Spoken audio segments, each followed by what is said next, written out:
Rikers Island, jail, prison, institution, inmates. The things that happen when you get locked up in New York City jail system. This story here is something out of a horror movie. Up till today, I must admit that there's times when I'm laying down in the bed at night and I'm alone and I start to go back into time and think about the things that happened while I was at Rikers Island Correctional Facility, and I could still hear the sounds, the screams of certain inmates and what I've heard and seen. Oftentimes, I don't get into these stories. And the little times that I do, I say them with a little humor. And I was saving this one for the movie, the book, and a little hesitant to talk about it because of the rules and regulations on these other platforms and here, right? But today, I've said, you know what? Let's give it to them. So let's get into it. You already know what you're watching. There's Onthelockout, the hottest show in America. Boom! So I'm on Rikers Island, guys, right? And for those of you that know, people got to produce. And certain people are sent to make moves in the prison. Like, they'll put pressure on somebody and be like, you're going down to get it. You may not want to go down to get it, but some people are shook. So in this story here, the guy was shook. But drugs will change your whole shookness into feeling like you could get over on somebody or something. So, Spanish brother, he goes down to the dance floor, which in New York City is the visiting room on Rikers Island. So he goes to the dance floor and he's going to go get the mother load. For those of you that don't know what the mother load is, the mother load is a balloon packed with goodies. When I say goodies, it's contraband. Things that you're not supposed to have. Be it drugs, razor blades, a phone, a major, beads.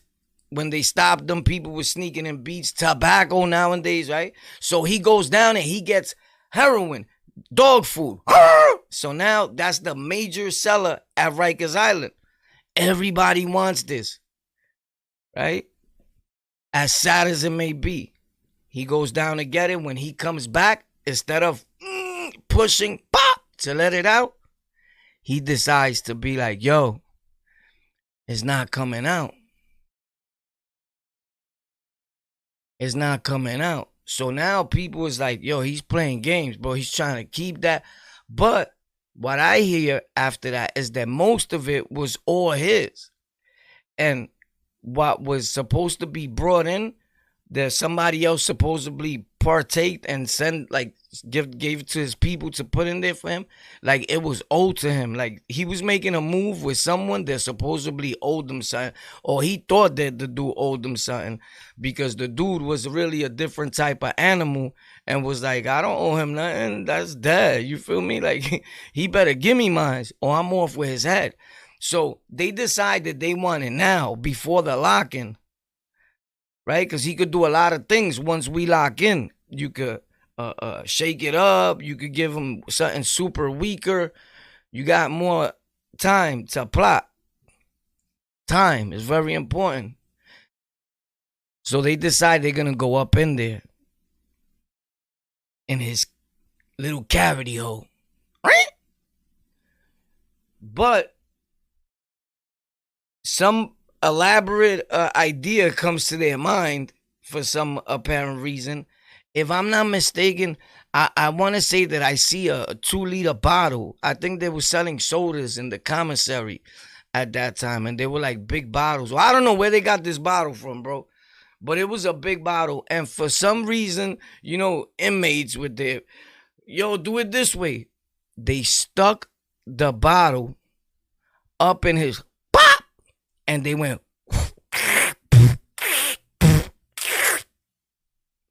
They was trying to use it as a pop plunger. So it's stuck up in there. They figure if they put air in or with water or whatever and go, it's gonna bring it down. But all I hear, because I'm not partaking in no activities like this. I'm in my cell. And I hear the noise. Yo, chill. Yo, chill. Yo, chill. The cry to this day plays out in my head. I lie to you not. Right before I made this video, I replayed that incident in my head so many times that it affects me as a human being today. Probably not so much then because I was lost, caught up in the devil's grips. I don't know if you ever experienced something like this. I'm hoping not, right? Or you ever seen something like this or heard of something. But if you ever heard those stories, I don't know about all of them, but this one is facts true, right? And that wasn't the only time that I seen that. Or I heard. I can't say I seen it literally like do it because I wouldn't like super allow that, right? Like, and you can say like, but you allowed it then. Like, you know why? I looked at it like that's what you get for dealing with those dudes, with those people. Like dudes get real grimy, and that's the whole moral of this thing. And you need to be careful when you think you're the man and get nothing. Never happened like that to me, or nobody even never stepped to me. And I was always getting the mother low. Whoever knows me without showing off, we don't do that. We say these stories in hopes that you get something out of it that'll keep you out of jail and institutions. Kind of sort of like the Scare Straight program on the Onthelockout, you heard? But this was crazy. Another time, they did the same thing, but with the, it was a deodorant cap. Like the little bottle, pop, pop, pop. I guess they was trying to squeeze, and I don't know who told dudes that these things work. Pop, like plungers. You heard? Like put it in there and just go, and it's gonna come right out once you squeeze in, release, and it's pop. You got it. Oh, party time. So it didn't happen. So that second time I seen it with a little deodorant thing, I heard that it was taking place in the same cell block where I was at. And I heard the screams, a little sign, but it was never nothing like the dude, the first one with the bottle. It was like, yo, all right, chill, yo, chill. Now, when everything stops,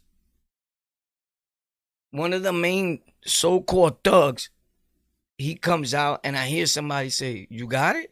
And he's like, yeah, bro. So when I asked dudes, like, yo, what happened? Like, the bottle worked? Like, he was like, nah. He put his hand in there and grabbed it and took it out. So this whole time, while he's saying, yo, please, yo, chill, yo, I'm thinking, man, that bottle's probably tearing him up. It was probably when his whole hand went up in there and pulled it out. Boom. You know? It's just a sad thing. The extreme violence, if you want to say, that we will go through to get what we want in those conditions of being locked up in jail or in prison. And it's sad what we do to each other in order to acquire the things that we want. It's a bad state of mind to be in for something that lasts a few seconds. But anyway, the guy got it. The kid comes out. Boom. A few minutes later, like I'm gonna say like about an hour later, or probably a little longer, me and him get around each other, and I'm like, bro, what's up? You good? And he was like, yeah, man. Yeah. I'll be all right. And he was like, yo, I'm out of here. So I'm like, I don't want to be talking to him so much where he take it out on me and try to swing and I got to hook off. But he did go to the CO and said, yo, I can't be here. I just could imagine like the uncomfortability if he would have stood there. Like, it's like, yo, there go the dudes walking by. But the look on his face was like, bro, I was just violated. Like, super hard, right? And I did feel bad for him, even though I was in that mode, like we was jailing. I felt bad for him because I heard the screams, and being everything that I went through as a child, I think it started replaying in my head at that moment. And it was crazy, but there was like at least 10 dudes on him that was partaking in that situation. And it's just sad, bro. It's really sad. As I'm saying this, I think I said this already. As I'm telling this story, right, about Rikers Island and the inmate and what happened to him, I hear it like clearly in my head. Like, yo, alright, chill. Yo, alright, chill. It's just sad, bro. And that's one of the crazy things that I experienced going to Rikers Island. So if I was you and you thinking about doing crime or anything, you better think 1,000 times, bro. Because I don't care how much of a gangster you think you are. You always run into somebody that's really, really, really one flew over the cuckoo's nest. Thank you for tuning in to Onthelockout. Let me know in the comment section if you ever experienced something like that or heard of that story of when it happened, because news gets spreaded. And I'll talk to you guys soon. Stay tuned. We're doing a lot of great things here and on our other tech channel called Tech for Rec. TEK, the number 4, and REK. Love all people, until otherwise specified.